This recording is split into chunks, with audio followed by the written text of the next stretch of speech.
안녕하세요. 김광삼의 찡쿠TV 김광삼 변호사입니다. 일단 뭐 야심차게 윤석열 대통령이 의료개혁을 하겠다고 해서 이제 의대 증원 2,000명을 이제 발표를 하면서 계속적으로 밀어붙였어요. 그런데 이제 그 과정에서 여러 이제 문제점이 도출이 되고 있죠. 뭐 야당도 마찬가지고요. 대부분 국민도 잘한다고 손뼉은 쳤습니다. 그런데 이게 한 6개월 이상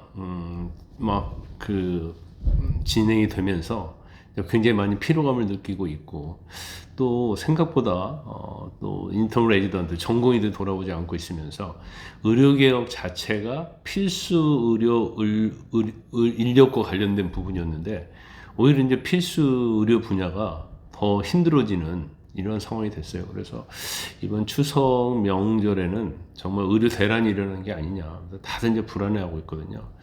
그런데 다 불안하고 있는데 대통령실만은 괜찮다, 관리 잘하고 있다, 이런 얘기를 하고 있어요. 그래서 야당도 불안하다고 얘기하고 국민도 불안하다고 얘기하고 한동훈 대표도 마찬가지고 여당도 마찬가지인데 대통령실은 별 문제가 없다 이렇게 가고 있단 말이에요. 그래서 보니까 이제 지난 25일 날 이제 한동훈 대표가 2026년도에 그 의대 증원 유예 증원 관련된 계획을 좀 유예하자 이렇게 제안을 했습니다. 왜냐하면 그 당시 2025년도에 한 7,500명이 된다는 거 아니야. 7,500명이 된다는 거잖아요. 그러면 의대 2,000명이 증원되면서 너무 사람이 많으니까 결과적으로 보면 과연 이게 교육시설이 이걸 감당할 수 없지 않느냐. 그러면 일단 1년이라도 유예하면서 어떤 공로나 그리고 의사들하고도 이제 타협점을 찾아보자, 이제 그런 취지였단 말이에요. 그래서 여기에 대해서 이제 단칼에 거절을 했잖아요. 대통령실에서. 이제 그러다 보니까 26일 날 관련 내용을 이제 언론에 공개한 거예요. 그랬대, 왜 공개를 했느냐? 이건 서로 어떤 비밀을 지켜야 할 사항인데. 근데 사실 이제 거절을 하니까 이제 다른 방법이 없는 거예요.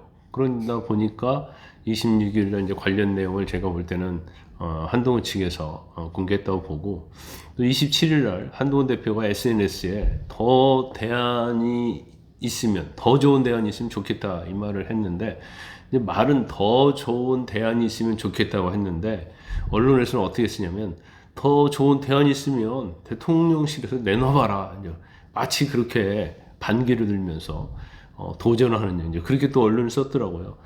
아니, 거절을 했으면 더 좋은 제안이 있습니까? 그럼 한번 제안해 보세요, 이제 그런 취지였는데, 이걸 이제 유난 갈등으로 이제 언론이 또 몰아가면서, 근데 뭐 사실 꼭 몰아갔다면 볼 수는 없죠. 실질적으로 갈등이 있다고 볼 수 있는 거니까. 그런데 또 28일 어제죠. 또 대통령실에서 오전에 또 브리핑을 했어요. 또 브리핑을 2번이나 했잖아요. 그러면서 뭐 흔들림이 없다는 취지로 얘기했어요. 그러면서 만찬을 또 연기했단 말이에요.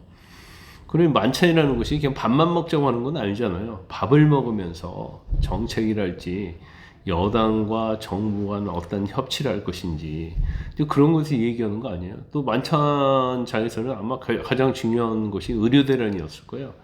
그러면 밥이야 뭐 언제든지 먹을 수 있죠. 하지만 국민의힘 지도부하고 대통령이 밥을 먹는 것은 민심을 청취하겠다는 거 아닙니까? 그리고 뭔가 잘못된 게 있다고 한다면 듣고 고치고 그러겠다는 거 아니에요. 그런데 제가 볼 때는 뭐 약간 대승적이지 못하고 뭐 너무 소심하다고 생각하는데, 만찬하지 않는다고. 근데 만찬하지 않는다고를 한동훈 대표가 여당 지도부잖아요. 지도부 대표인데, 한동훈 대표한테 얘기해줘서 지도부에 다 전달이 되게 해야 하는데, 추경호 원내대표 라인에게만 알려줬다는 거예요. 그럼 한동훈 대표는 몰랐다는 거 아닙니까? 이런 경우가 어디 있어요. 너무나 어떻게 보면 치졸을 하죠. 그래서 감정이 얼마나 상했는지 모르겠지만, 정책이 잘못됐고 뭔가 국민이 불안하니까 좀 더 유연성 있게 고치자고 하는데, 이것 가지고 감정을 상하면 어떻게 돼요? 도와줘서 고맙다고 해야 하는 거 아니에요.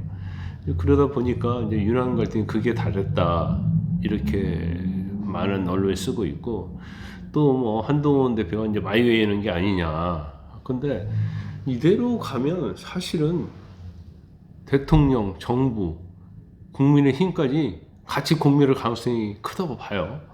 그래서 어떻게 보면 이제 출구 전략이라고 제시를 했는데, 이걸 완전히 거절하고 아예 뭐 협의할 필요도 없다. 2,000명은 꼼꼼하게 우리가 계산해서 한 것이기 때문에 이것은 협상의 대상이 아니다라고 이렇게 얘기해버리면 그러면 어떻게 하라는 얘기예요. 참 안타까운 측면이 좀 많이 있죠.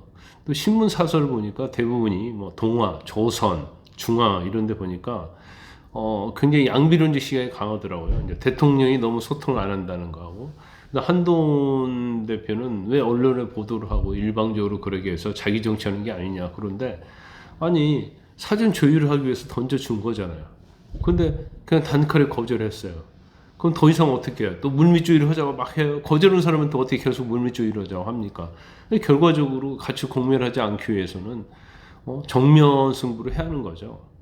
그래서 언론에 발표하고 SNS에 해서 정부가 잘못된 길을 가고 있고 대통령이 잘못된 길을 가고 있으면 옳은 길로 갈 수 있도록 국민을 위한 길을 갈 수 있도록 하는 게 바로 여당의 대표의 역할이라고 봐요. 근데 이걸 가지고 뭐 제가 볼 때는 비판하는 거 맞지 않다. 설사 이 부분이 자기 정치를 할지라도 옳은 부분이 있고 나쁜 부분이 있어요. 자기 정치를 하는데 그것이 정부에 해가 되고 국민에게 해가 된다고 한다면 그건 자기 정치는 잘못된 거죠.